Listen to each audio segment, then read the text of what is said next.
A esta conversación hay que llamarla los dos Pablos. Los dos Pablos. Vamos a llamarlo así, el encuentro de los dos Pablos.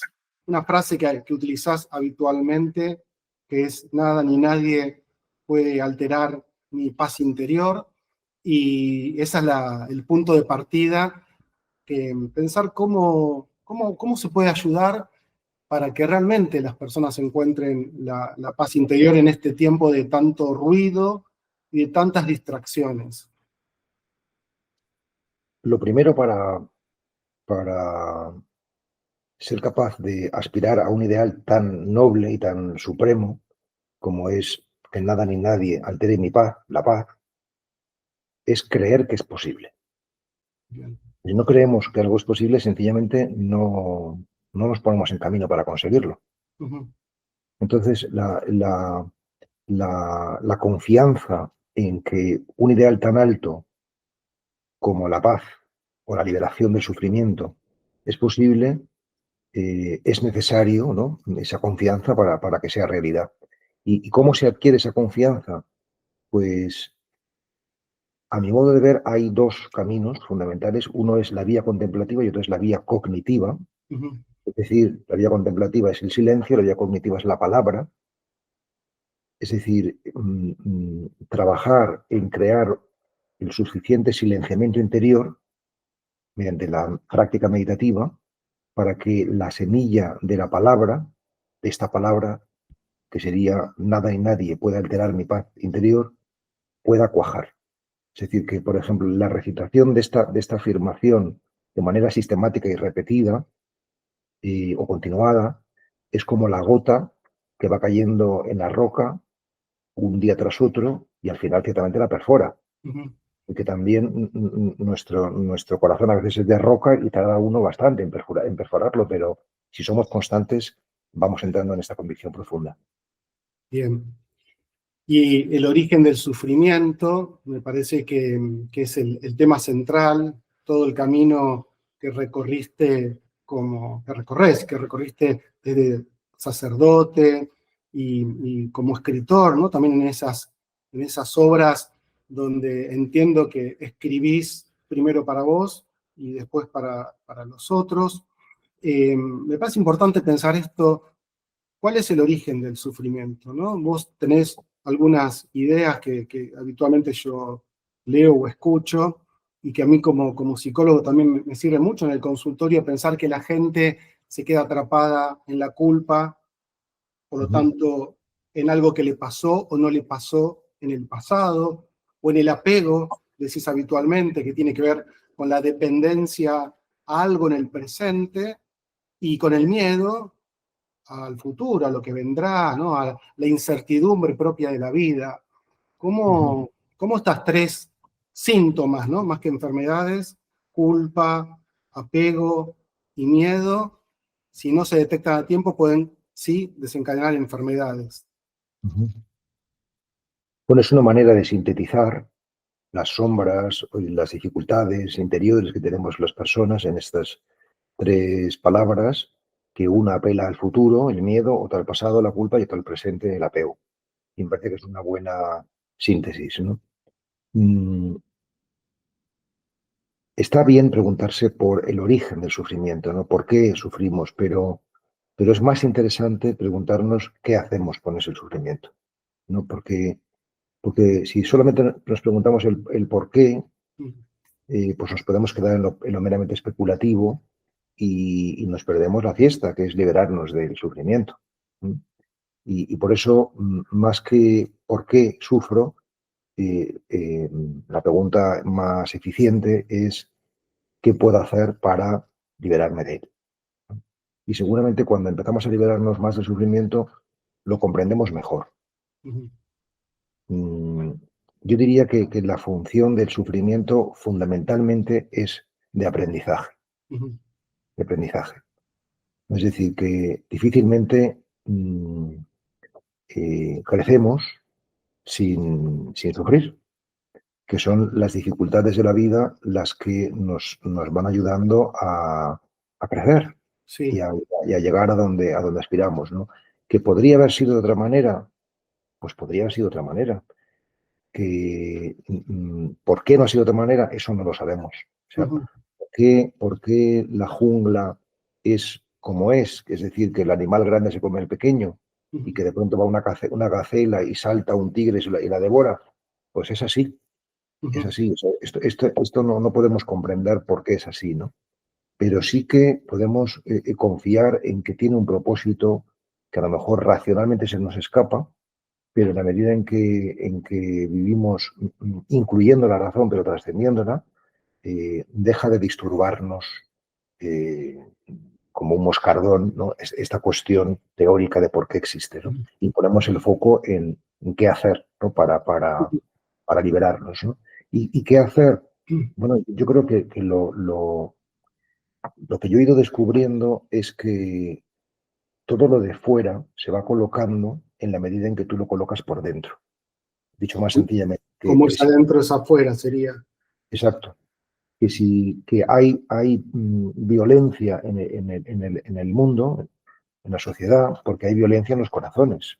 Ujú, Pero si los corazones estuviesen todos en paz, seguramente no habría violencia afuera, ¿no? ujú, Por tanto, mi foco fundamental, cada vez con más nitidez, es en el camino interior, en el paradigma de la interioridad, no trabajarnos por dentro, porque de esta manera lo de fuera se va recolocando y resulta un espejo de nuestra vida interior, ¿no?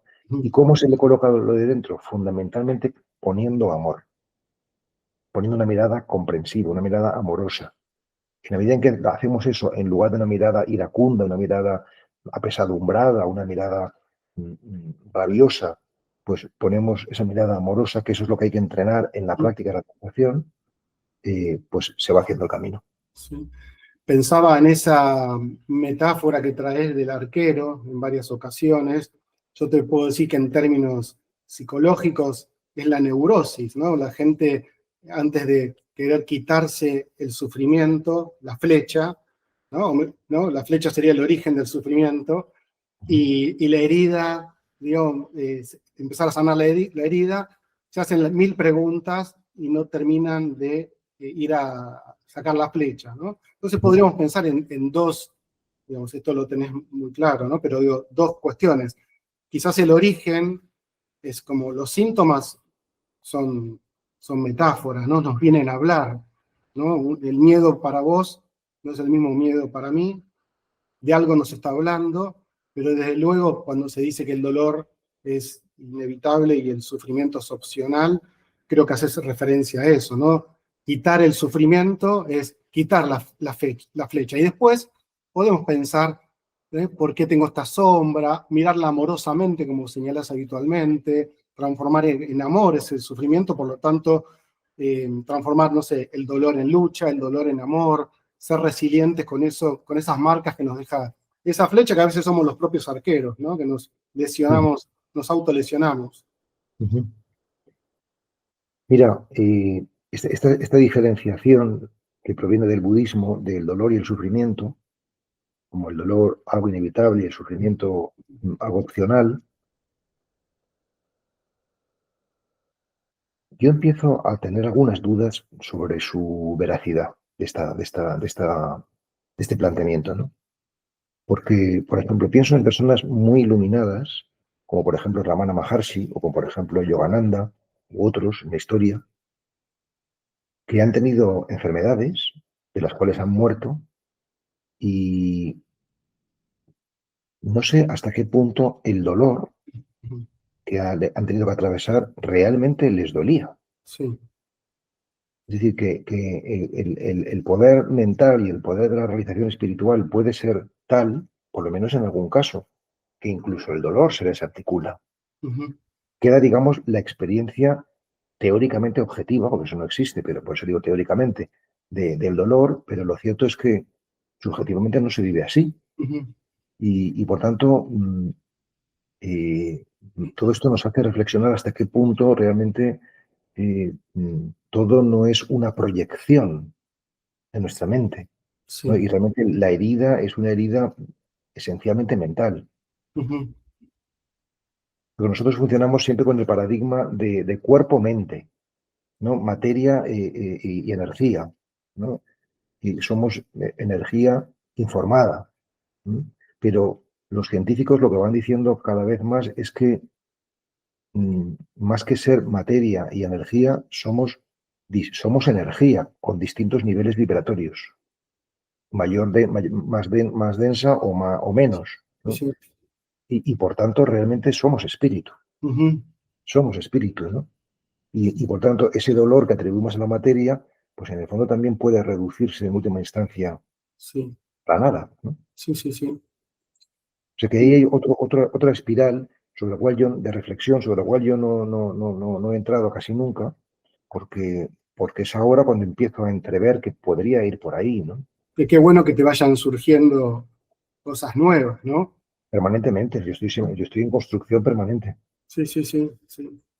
Tengo construcción permanente y eso es lo que hace que la vida sea apasionante, que cada vez vas pues creciendo. Claro, sí. Ya en el estupor y la maravilla empezás a deletrear y a pensar lo que viene después, ¿no? En tus otros libros o en tus pensamientos. Yo sé, ese hombre contemplativo de las obras de arte, ¿no? Que va viendo en cámara lenta, como bien opuesto a este mundo, ¿no? La gente en los museos se sacan la selfie como que estuvieron y pasan por la vida así todo el tiempo. Y este hombre nos enseña a detenernos, ¿no? Creo que la sabiduría que le das a este personaje a mí me Sí, sí. impactó. Es un libro que hoy costaría para muchas personas leer porque es muy gordo, como se dice acá, ¿no? Sí. Y yo ahí marqué una frase que después la trabajé, yo no sé si vos te acordás de esto, pero ya acá dicen que el silencio es difícil de soportar porque en él resuena lo que uno es.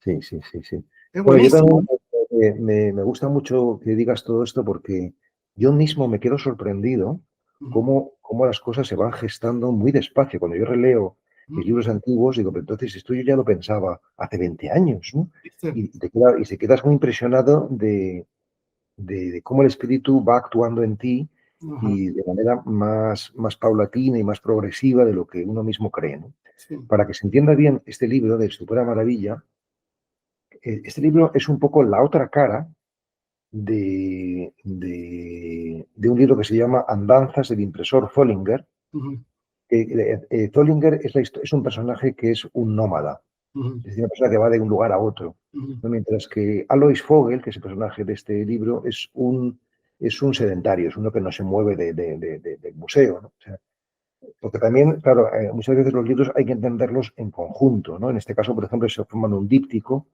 Igual que forman un díptico, tampoco se quiero hablar aquí ahora de mis libros, pero forman un díptico contra la juventud y el olvido de sí, Sí, que es la historia del ego y la historia del alma, ¿no? De una persona que vive desde el ego y una persona que vive desde el yo profundo, ¿no?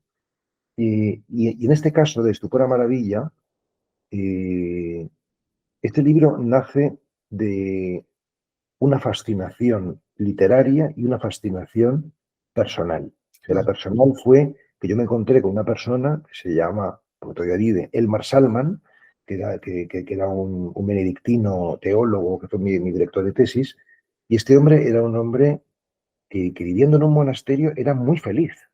Mm, Entonces yo quise hacer la historia de un hombre que tiene una vida muy simple y muy aparentemente aburrida o monótona, pero que es profundamente feliz, claro. ¿no? Y luego la fascinación literaria, hay un escritor austríaco que se llama Thomas Bernhard, que es un hombre muy cáustico, muy oscuro, y que sus novelas son todas muy breves, pero son novelas donde se regodea en el mal, en lo oscuro, ¿no? En lo tortuoso, en lo alambicado, en cómo el alma es terrible, ¿no? Y entonces yo pensé para mí, no cabría hacer un libro hipnótico y obsesivo, pero en lugar de sobre lo oscuro, sobre lo luminoso. Ujú, Y esto es Vogel, ¿no? O sea, Vogel es un personaje que está obsesionado con la luz y claro. con el esplendor de la realidad, ¿no? El estupor ante la maravilla de lo real, ¿no? Y de ahí nace esta historia. Mm. Vos sabés que acá un escritor muy importante de Argentina y de varios países, no sé si lo leíste, Ernesto Sábato. Hombre, claro, como no, como sí, Bueno, además le conocí personalmente. bueno, yo también y tuvimos unas cartas que nos estuvimos enviando. Para mí, alguien que me ha marcado también mucho. El Él túnel. decía que las El novelas... túnel, sí, sí. ¿Cómo? El túnel es un libro que me marcó también en la adolescencia mucho. Sí, sí, maravilloso, ¿no? Pero él decía habitualmente que muchas veces en las novelas está la profundidad del ser, que el escritor, sin darse cuenta, va indagando en su propia interioridad, y que de alguna manera, como en una gota de mar, a veces se puede sintetizar el mar entero, en una novela bien narrada, porque en El estupor y la maravilla, aunque bueno, querés hablar mucho de tus libros, pero ahí hablas de la sencillez y de la humildad y de una vida simple. ¿Y acaso eso no son los signos de una espiritualidad, de una Claro, persona que sí, sí. está en el camino, que venció mucho las sombras y el ego, ¿no? Porque otro tipo estaría pintando Sí, para mostrar sus obras, y él sí, contempla, es un silencioso, contemplativo, simple. Bueno, creo que ahí está sí, donde hay que arribar. sí. Yo creo que efectivamente podría haberse titulado Espiritualidad de la vida cotidiana, porque realmente este hombre lo que hace es descubrir espíritu, descubrir vida, descubrir luz en cosas muy pequeñas y muy concretas y muy domésticas. También se podría llamar una epopeya de lo diminuto, porque hace un canto a las cosas más frágiles y más aparentemente insignificantes. Sí. Y eso porque esto obedece también a una concepción de la novela que yo siempre he tenido, ¿no? Y es que la historia habla de los héroes y la literatura debe hablar de los antihéroes, ¿no? Y por eso, no sé, el Quijote pues es un antihéroe y así sucesivamente. Es decir, la historia aborda lo público y la novela aborda lo privado.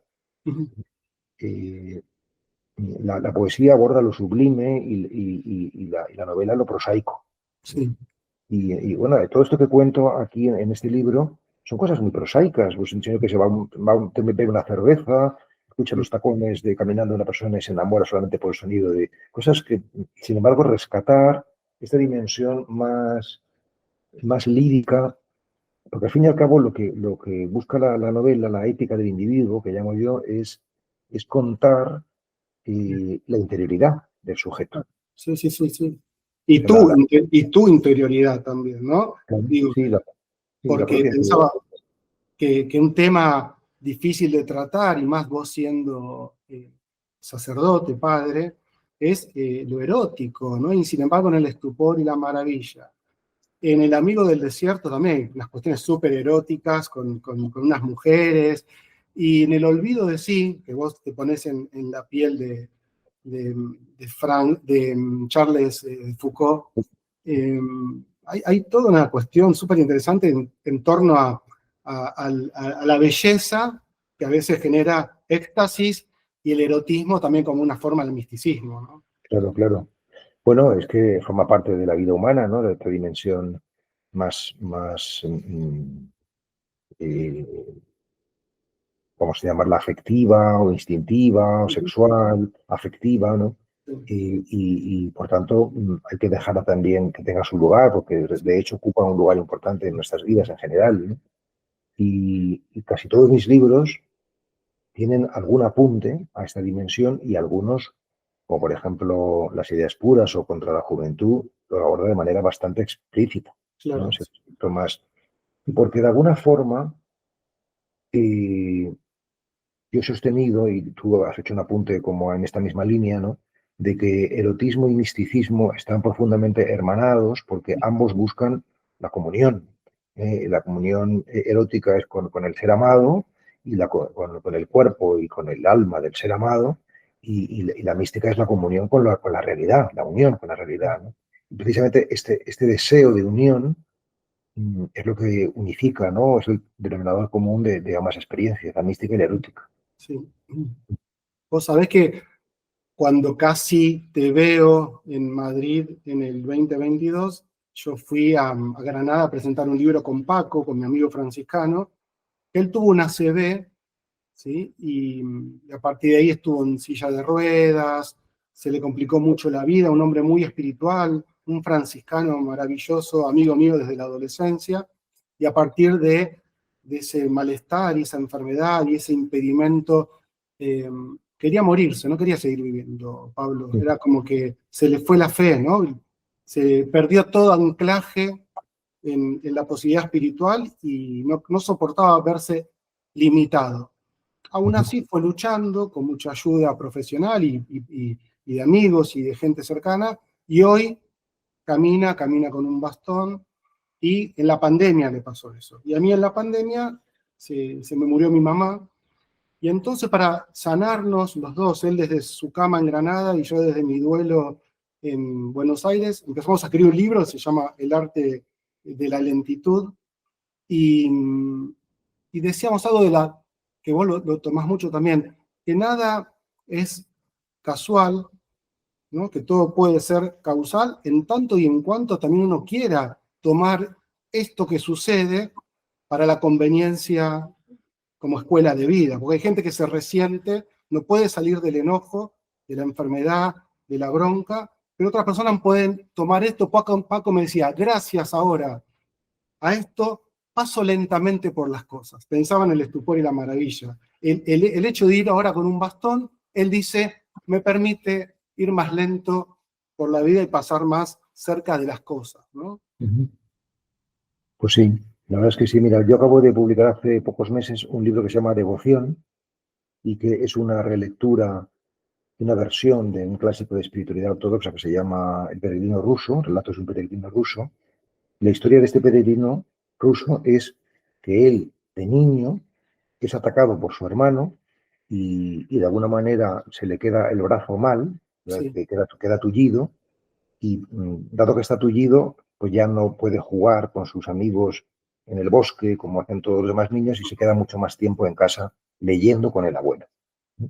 Entonces, gracias a ese accidente que él tiene y que en principio parece una desgracia Uh-huh. porque le tiene recluido en casa, Uh-huh. no con los demás, jugando, pues él se convierte luego en quien va a ser, que es el peregrino ruso, una Sí. persona que hace un camino interior notable, ¿no? Y se convierte en referencia para miles, incluso cientos de miles de personas.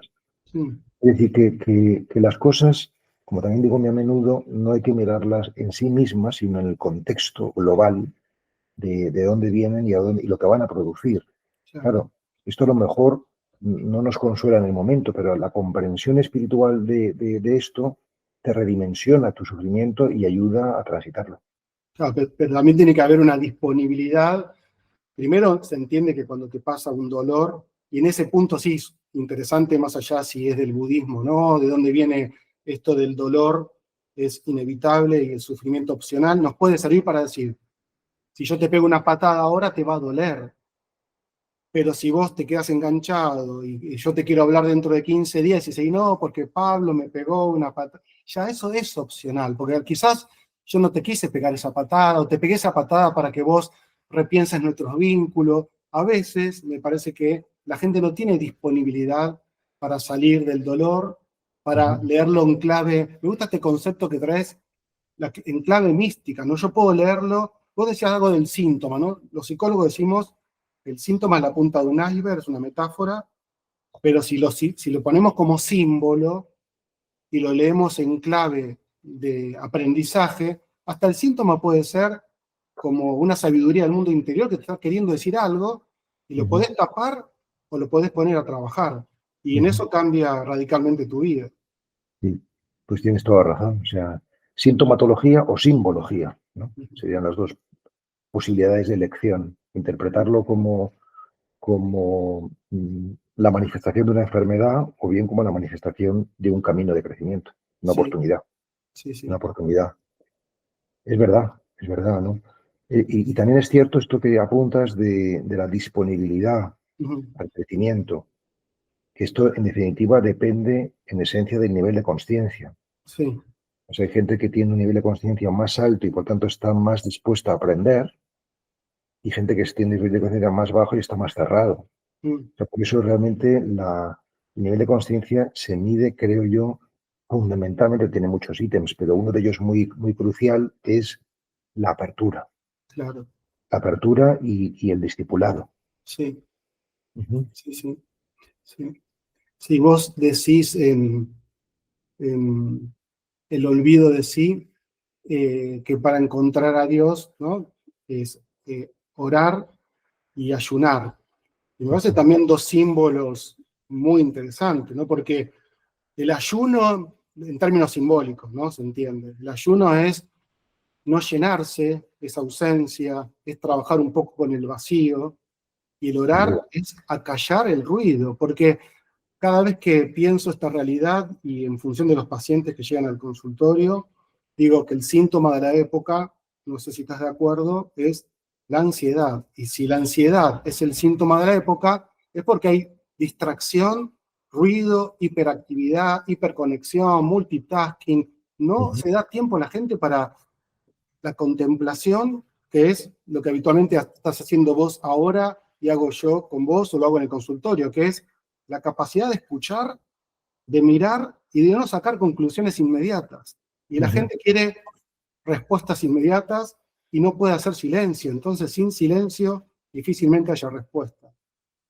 El asunto es que este es un diagnóstico bastante claro y el asunto, como digo, es cómo posibilitar estos espacios de silencio, de meditación, de contemplación en la vida ordinaria, para que no se quede simplemente en un diagnóstico o en un ideal, sino que veamos que es posible vivir de una manera más humana y con mayor realización. Y yo creo que no es tan difícil, porque no se trata de que de pronto tengas que renunciar al mundo y meterte en un monasterio. Sino que se trata simplemente de que introduzcas algunas prácticas sencillas de cuidado de tu cuerpo y de cuidado de tu mente. Aunque sea nada más, no sé, 20 minutos, media horita. Sí. Y ese poco luego va a ser mucho. Claro, sí, sí. De hecho, San Francisco no se fue a la soledad. Primero fue al encuentro con la enfermedad, con la pobreza, con la gente que de ese momento que era leprosa, que hoy podría ser la gente con trastornos emocionales. Creo que la nueva pandemia son los trastornos psicoemocionales. Y yo creo que un San Francisco hoy sería un terapeuta que estaría ayudando a que la gente se conecte, como creo que vos decís, ¿no? Con algo más, no con su ego, ¿no? Que es como ese mirarse a sí mismo, sino a partir de recuperarse uno, entrar en conexión con el otro, ¿no? Creo que lo que está costando es mirarse para mirar a los otros. Yo he aprendido mucho de mi maestro Franz Jalix, que tanto el libro Ejercicios de Contemplación, que lo que enseña es a mirarse a uno mismo, como el libro Escuchar para Ser, que lo que enseña es a escuchar al otro, pues para mí dan muchas pistas extraordinarias para poder empezar a implementarlas y practicarlas.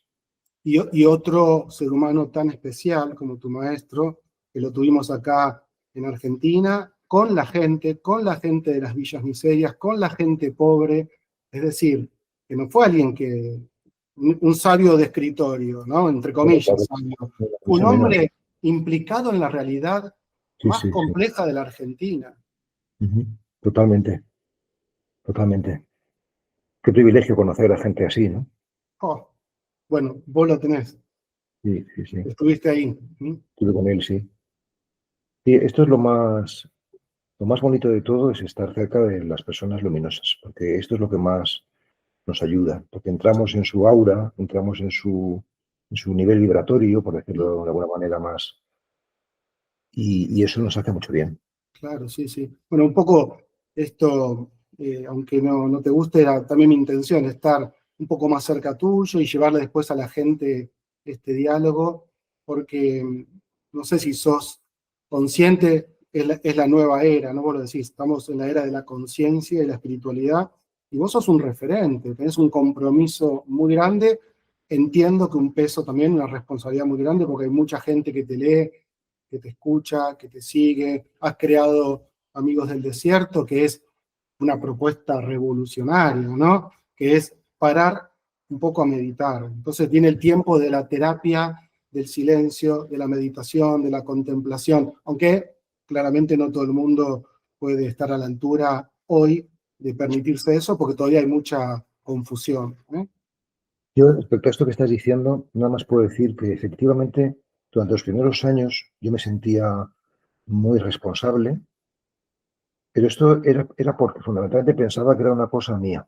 Ujú. Yo había creado Amigos Desierto, que yo tal, pero ahora sé que no es mío, entonces ya no me siento responsable, sino más bien alegre. Bien. Claro que responsable también, tienes que responder, ¿no? O sea, a lo que la vida te va presentando, pero yo suelo diferenciar entre un logro produce orgullo, pero un regalo produce alegría. Entonces yo Claro. creo que esto, Amigos Desierto es un regalo que se nos hace y que lo que produce es alegría y no se trata de orgullo o de peso, ¿no? Sino más bien, Ujú. pero evidentemente sí, evidentemente, aunque a mí me costó muchos años aceptar este destino, ¿no? De acompañar a otras personas en su camino, porque pues yo tenía otra idea, Ujú. yo quería pues, ser escritor y como que para mí ahí se ventilaba el asunto, pero Sí, sí, sí. realmente la escritura no tiene una función en sí misma, sino que Ujú. la función es el amor, o sea, el destino es y Ujú. esto, aunque uno teóricamente lo puede entender, Ujú. me ha costado décadas integrarlo y vivirlo serenamente. Claro. Es que quizás también en tu juventud, yo también cuando me recibí de psicólogo pensaba que la enfermedad estaba del otro lado, estaba afuera, y como vos cuando trabajabas con pacientes terminales, y a lo mejor pensabas solo que estabas ahí para acompañarlos hasta que te diste cuenta que también ibas muriendo vos. Exacto. Me parece que esta es la gran experiencia, ¿no? Como le pasó al príncipe Siddhartha. Sí, sí. Uno puede quedar encerrado en su castillo, pero cuando salís y ves enfermedad, vejez y muerte, vas viendo tu fragilidad y si no sos sabio o intentás tomar esa sabiduría de la vida para celebrar la vida con mayúscula, estás perdido. Sí, tienes toda la razón. Esta es la gran cuestión, de Ujú.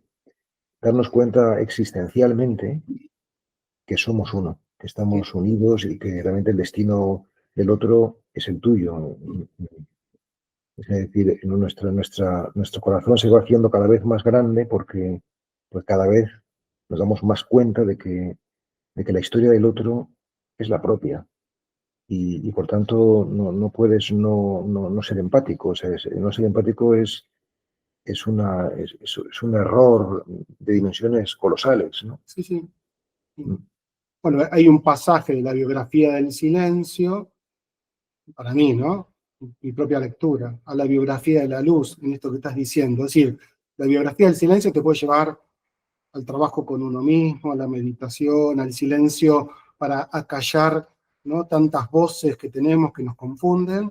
Y una vez que vos atravesás tu propia sombra, te das cuenta que estás viviendo mal y empezás a vivir mejor, después eso se transforma en luz y iluminás al resto, ¿no? Me parece que es el sentido más importante de la existencia, ¿no? Que no estamos solos, estamos interconectados, y si yo tengo luz, te estoy iluminando, y si vos tenés luz, me estás iluminando.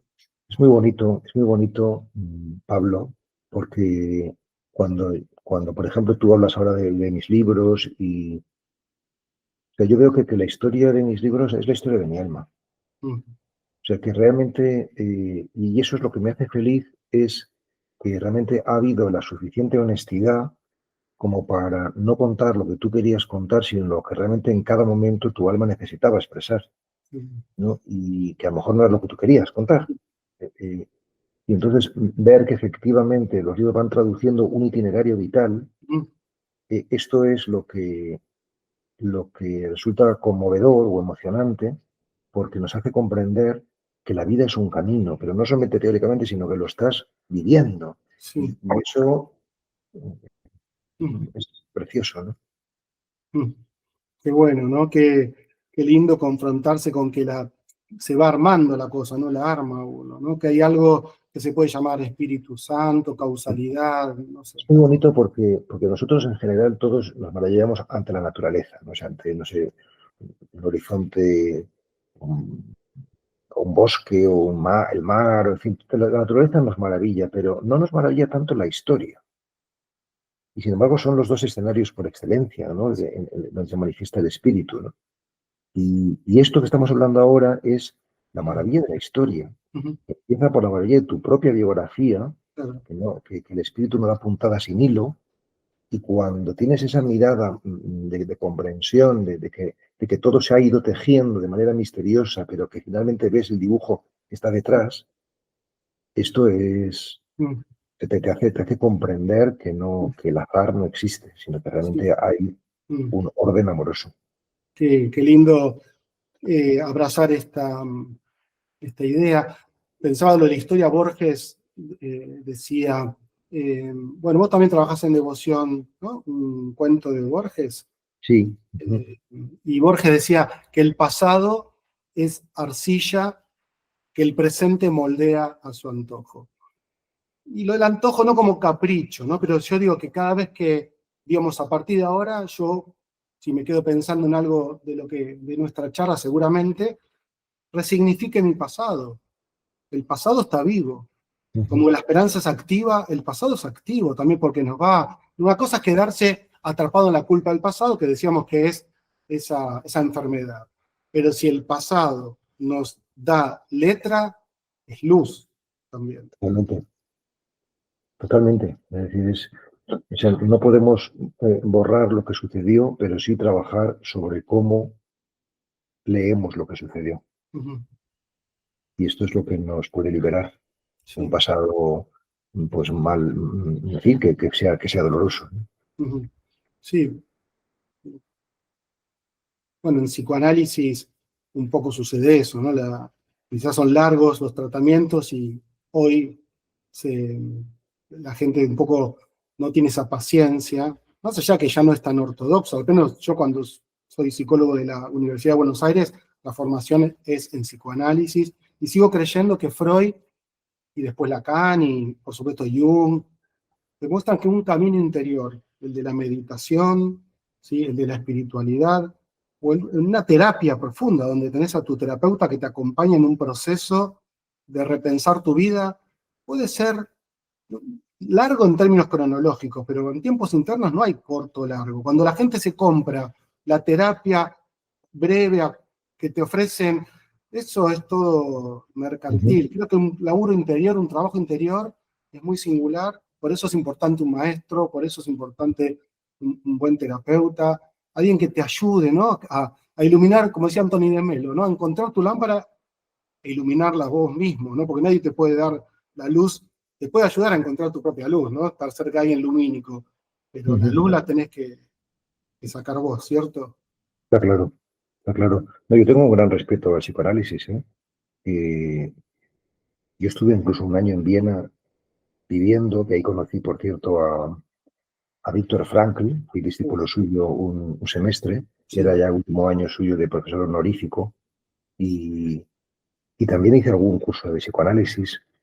Eh, digamos que mi única reserva es que a veces mm, trabajar sobre las heridas o sobre lo oscuro puede energetizarlo, ujú, ¿no? Es decir, no es una cuestión tanto de reserva por los tiempos, ujú, de lo más largo o más corto, sino si trabajamos sobre la sombra o trabajamos sobre la luz.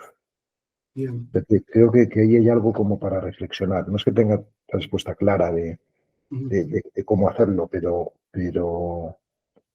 creo que hay terapias que pueden estar energetizando lo oscuro. sí.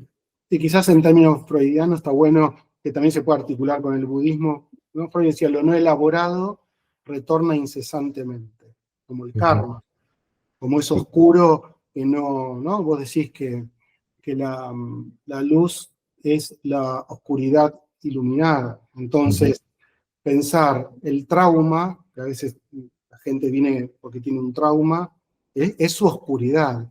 Ujú. Y si lográs en el tiempo que sea ponerle un poco de luz a ese trauma, ya no tiene efecto sobre tu presente. Y ahí sí empieza el camino de sanación. Sí. El asunto es cómo trabajamos lo oscuro, ¿no? Ujú, O sea, si, sí, cuando yo hablo de la mirada amorosa, también ujú, podría decir la mirada luminosa, ¿no? Es ujú, decir, intentando poner luz a eso, ¿no? O sea, no una luz frívola en fin, que no quiera entrar en lo oscuro, sino una luz precisamente una linterna para entrar en ese túnel y empezar claro. a poder penetrar en él, ¿no? Y, es decir, por ejemplo, yo suelo poner cuando Jesús es tentado en el desierto, según relatan los evangelios, pues él no hace un camino terapéutico con el demonio, sino que él lo que hace es lanzarle una cita, es decir, un mensaje de luz, y con eso exorciza el asunto, ¿no? Qué bien, claro. Sí. Es decir, que ahí hay, bueno, distintas propuestas. O sea, por ejemplo, Yalix, que es mi maestro, habla de esa mirada amorosa. Es decir, que ya está poniendo una impronta de amor, una intencionalidad a cómo se entra en lo oscuro, ¿no? Mientras que, por ejemplo, David Hawkins, un maestro espiritual estadounidense, médico, él habla simplemente de la mera observación, sin darle ningún tipo de impronta amorosa ni de otro tipo, ¿no? Y la mera observación, que también esto es muy profundo, ¿no? Y, lo que está diciendo Hawkins es que, en definitiva, contemplación y amor es lo mismo. Claro, sí. Es lo mismo, o sea que mirada amorosa es redundante. Una Mm. verdadera mirada no puede no ser finalmente amorosa. Si no es amorosa, No es mirada. no es mirada, es envidia, es bronca, es enojo, es sombra, no sé qué es, pero la mirada debería ser hacia uno mismo, primero, ¿no? Amorosa. Lo que quiero decir es que cuando hablamos de amorosa, como pensamos en una cultura sentimental, pensamos en lo afectivo. Y en cambio, la mirada amorosa de la que habla Yalix es profundamente espiritual, no necesariamente afectiva, Sí. ¿no? O sea, es el descubrimiento de que si miras algo y no te gusta, es que no lo has mirado lo suficiente, porque todo bien mirado hasta el horror se transforma en amor. Eso es esa es la cuestión y ese es el poder transformador de lo contemplativo. Sí, sí, sí. Es algo quizás muy hondo y que solamente cuando uno empieza a atisbar o a vislumbrarlo, se da cuenta de la veracidad que tiene esto, ¿no? Es todo un trabajo interior y, como dije hace un rato, y vos lo validabas, ¿no? También de disponibilidad, Pablo, ¿no? Estar dispuesto a tomar la vida como una escuela y estar atentos que todo lo que nos sucede puede ser para algo. En ese libro que te contaba que hice con Paco, yo cuento, un día salgo apurado, me iba del consultorio a dar una clase, y yo vivo en una ciudad, en Castelar, a 10 kilómetros de la capital de Buenos Aires, en la zona oeste, y por la calle, yo iba en bicicleta rápido, calle transitada, cruzo una tortuga. Y yo tengo que freno, agarro la tortuga, empiezo a preguntar, y yo quise ver eso en clave mística, ¿viste? Para cualquier persona que no está en un camino de intentar aprender, puede ser una cosa casual. Yo dije, la vida me está presentando que pare, la lentitud. Mirá el símbolo que me puso, una tortuga en mi apuro. Qué bonito. Qué bonito. Sí, en realidad, la persona más despierta es aquella que es capaz de ver el contenido simbólico de la realidad. Claro. Que todo está apuntando a algo más profundo. Yo suelo decir que la realidad es honda y que por eso, digamos, la invitación a la contemplación no es invitación a escapar de la realidad, sino a entrar en ella, que es distinto, ¿no? Sí. Y que tú puedes entrar a distintos niveles de profundidad, pero que Sí. realmente no hay un límite, o sea, que puedes seguir y seguir y seguir, que es infinito, como Sí. Dios es infinito, ¿no? Y por eso es tan fascinante, Sí, ¿no? por eso el desierto como idea de amplitud y también, ¿no? de uno como un, ¿no? Imagínate desde arriba en el desierto solo, somos una piedrita, ¿no? Somos Y, una arenita más. ¿Eh? o mirar el firmamento de una noche estrellada, no te das cuenta en fin, de tu insignificancia en el cosmos. Y sin embargo, pues pretendemos entenderlo, meter todo eso en la cabeza. Así somos los seres humanos, ¿no? Bueno, vamos Muy bien, cerrando. Como decimos sí, en terapia, por hoy lo dejamos acá. muy bien, muy Muchas bien. gracias. Te dejo el cierre para vos. Yo solo quiero agradecerte y entender esto también como un regalo de la vida. Te venía siguiendo los pasos y hoy te tuve y te tengo más cerca y valoro, sé que para vos también las cosas son leídas de manera mística y que, bueno, acá tenés un amigo. Yo también te quiero agradecer, Pablo, porque también tú me has ayudado en esta conversación, ¿no? A darme más cuenta de algunas cosas de mi propia vida, ¿no? Con tus preguntas. Y, y eso es muy bonito porque se necesitamos también del otro, ¿no? Que al recordar cosas de mis libros o de mis planteamientos, me haces volver sobre ellos y entenderlos con más profundidad, darme cuenta mejor de lo que he querido decir o lo que he empezado a barruntar. Y eso está muy bien porque nos ayudamos unos a otros, ¿no? Bueno, muchas gracias. Te abrazo y nos vemos pronto. A esta conversación hay que llamarla los dos Pablos. Los dos Pablos. Vamos a llamarlo así, el encuentro de los dos Pablos. Estupendo. Un abrazo muy grande.